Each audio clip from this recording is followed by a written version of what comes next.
Hi everyone, my name is Morgan Richardson. I'm a Fulbright English teaching assistant currently in Kazan, Russia. I arrived in September of 2015 and I'll be leaving in the spring of 2016, so about an academic year, 2 semesters, and it's been a wonderful time. I'm from Texas, born and raised, so proud Texan, obviously. And I'm currently in Russia because I studied Russian while I was an undergraduate student. So my bachelor's is in Russian and political science. And I'm very excited to be here, and I'm excited to begin discussing our theme.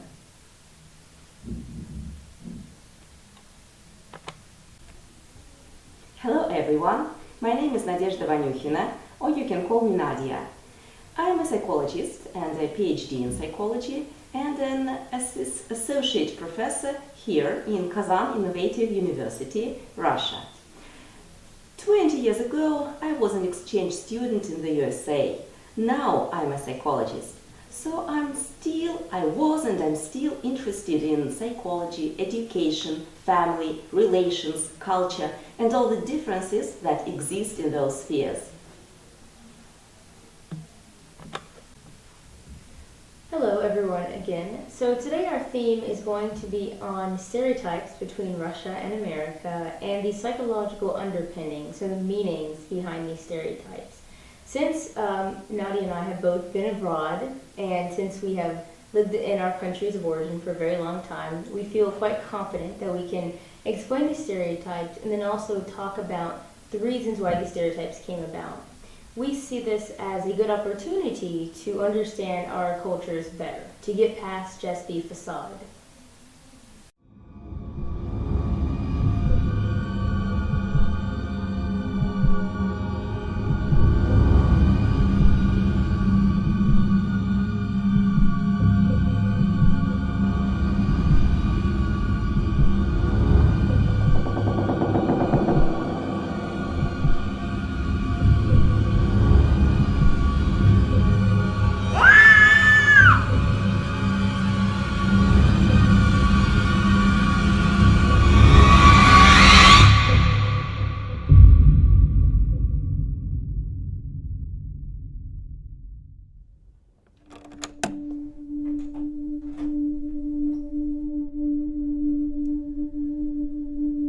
Welcome.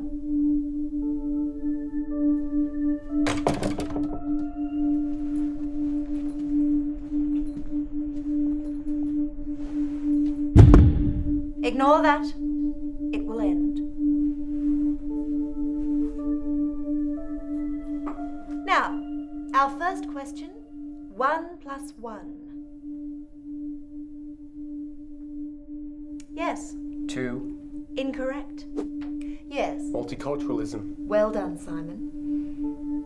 Next question. What is 3 × 3? Yes? 9. Wrong. Yes, Penelope. Gender equality. Very good, Penelope. Is this a joke? You think gender equality is a joke? No, but isn't this a maths class? Don't be so racist. I just asked a question. We don't ask questions. Questions are offensive. Yeah! Now, students, I trust you've all completed your research assignments. And remember, the person with the highest mark will be flying to New York to present their paper at the World Mathematics Summit. Well done, Penelope. 6 out of 10.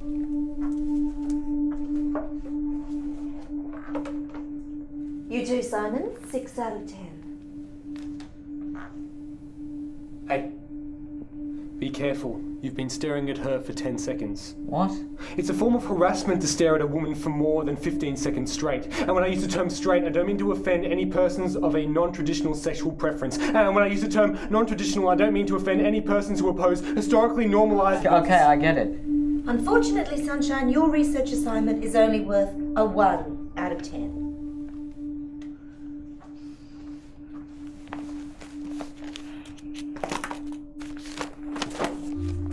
I've used Fourier transform and mathematical methods in electronics to analyze the electrodiagrams of at-risk patients and calculate their risk of experiencing a heart attack. I mean, it's a new method, but it could potentially save thousands of lives. 7. You You barely even read it. You used red pen. What? Red is considered offensive in many religions. Why would you belittle everything down to a singular colour?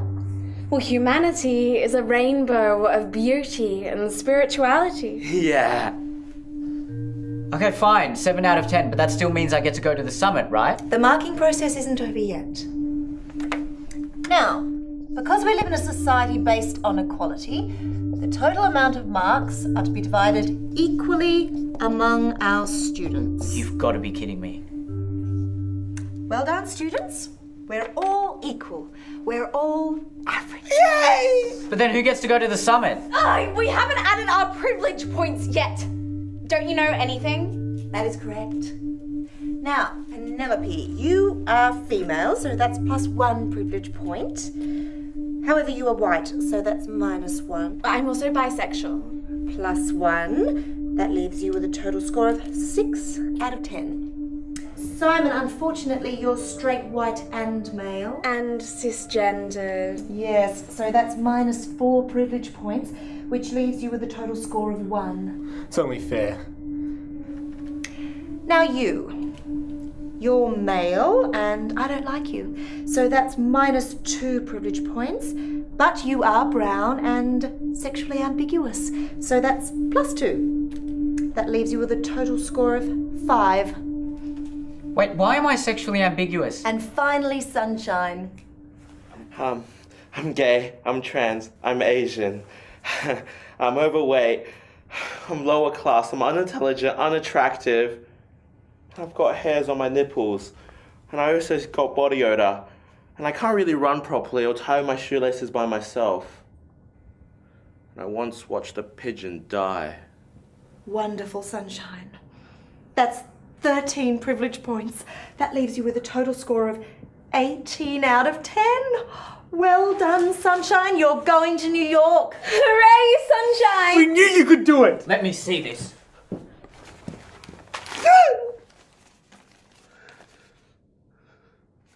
They've just written equality and drawn love hearts on a piece of paper. He expressed himself, and it's beautiful. He didn't even spell equality correctly. We don't discriminate. This has nothing to do with mathematics. Do you think you're so great with your maths and your science and your facts?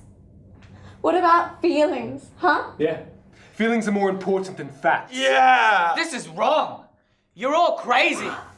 Stop violating me with your different opinions. I have the right to speak my mind. No, we have the right not to be offended. And that's more important. And if you don't stop verbally assaulting us, we will be forced to attack you in self-defense. Can't do that. Actually, we have every right to do so. And it's illegal for you to fight back. Yeah! This is insane. Prepare to die a noble social justice warrior. Death!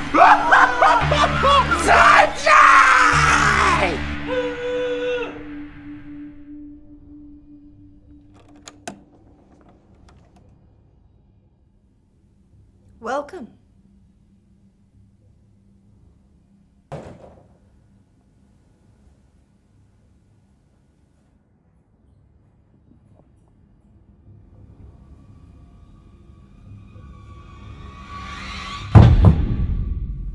Ignore that. It will end.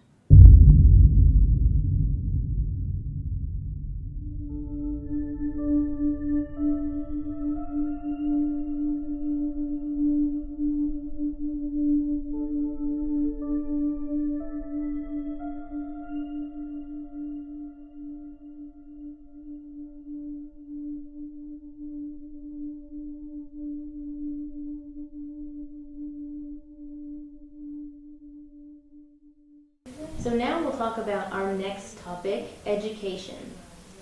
And from that video, you could guess that here in Russia, we are very much afraid of American system of education, and we really believe that American system of education breeds uneducated people, and we are afraid that American system is coming to Russia now, and that our children would also be uneducated. How about that? Good question. So first I'll say the video was British. You can tell by their accents they're not American. So in that respect I can't count the veracity of the video. And secondly, I do agree, our school education system, so the one that's below university, can be quite bad. And of course it depends on, like I mentioned before, with the environment. It's a very decentralized system. So some states, some cities care about education, whereas other locations don't really care. And therefore the schools can be quite bad. However, the universities in the U.S. are quite good. Of course, we do have bad ones, but generally speaking, they're quite good.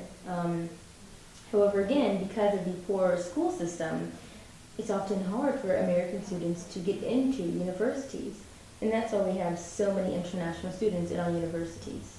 By the way, about universities, here in Russia again, we have a stereotype of American education system be very specific, very limited, very narrow, and that your specialists come out of colleges and universities being very good but narrow professionals.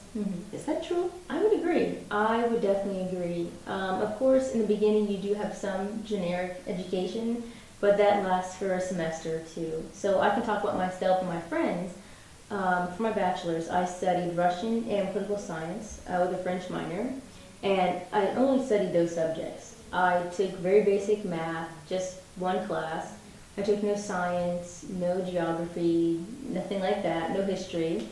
I just came to school and studied culture classes, language classes, and political science. So it is true, it is quite narrow. But still, there are really good things about American system of education that I admired when, 20 years ago, I was an exchange student in high school in 10th grade. And up to this time, I remember them and would like them, my child, to have them. There are several actually, not even one. But I like very much that your students, both in school and in university and in college, can generate their individual educational path, that they could choose courses that they really like and where they are good, in which they are good, and skip something that they are not good at. So they do not just waste their time and energy on that. I think it gives them a lot of opportunities to really develop their strong sides. Another thing that impressed me, system is designed that you could easily have both classes and job, part-time job. Here in Russia, I'd say that 1 year you study in the morning, another year you study in the evening, or even during the week, 1 day you study in the morning, another day you study in the evening. How could you have even part-time job in that situation? In America, it's not like that. I liked the lessons of PE being every day. I didn't like it when I was at school, but now I think it's really healthy. And I also think that your classes are really life-oriented. For example, if you study math, you don't study formulas. Let's say we are studying how to calculate square. Here in Russia, there is a rectangle or square drawn on the board, and you calculate the square of those figures. In America, you would calculate the square of a living room or a wall and see how much wallpaper you need to repair that wall. I like that. Yeah, those are excellent points you brought up. I agree. I think they're quite valid. There are also things I like about the Russian education system, so I can tell you about those. Primarily, I like that it's globally oriented. So whereas you mentioned our focus is very narrow and you get to choose what you want, sometimes a child should not choose what they study. Sometimes it should be focused on the world, which you may not know is important. So I notice in Russia people know things about Asia, Africa, Europe. They know things that happen on every single continent on Earth. I'm not sure I could say the same about Americans, unfortunately. I also like that the Russian education style focuses a lot on memorization. So students don't just learn something for a test and then forget it. They really learn to keep that knowledge within them and to hold on to it until, or forever, really. So maybe you can be 60 years old, but you still remember what you learned about this war or this political figure. That's really important. And finally, I really like that this education system is community focused. It's community centered. By this I mean, so I'm a teacher here in Kazan, as you know, and I'll ask my students a question, and if the student doesn't know, their classmates will often help them. So you can imagine my surprise when I saw this person, whisper, no, do this, or someone else, trying to say the answer, because in the US, if the teacher asks a question and the student doesn't know, that student is on their own. Mm-hmm. Most likely no one's going to help him. They will just be stared at until the teacher asks someone else. Someone might laugh at them. So it's really very competitive. And if you cannot compete, you lose. So I like that it's more of a community education system here. Yeah, that sounds like a nightmare for a Russian. Cultural differences. Exactly.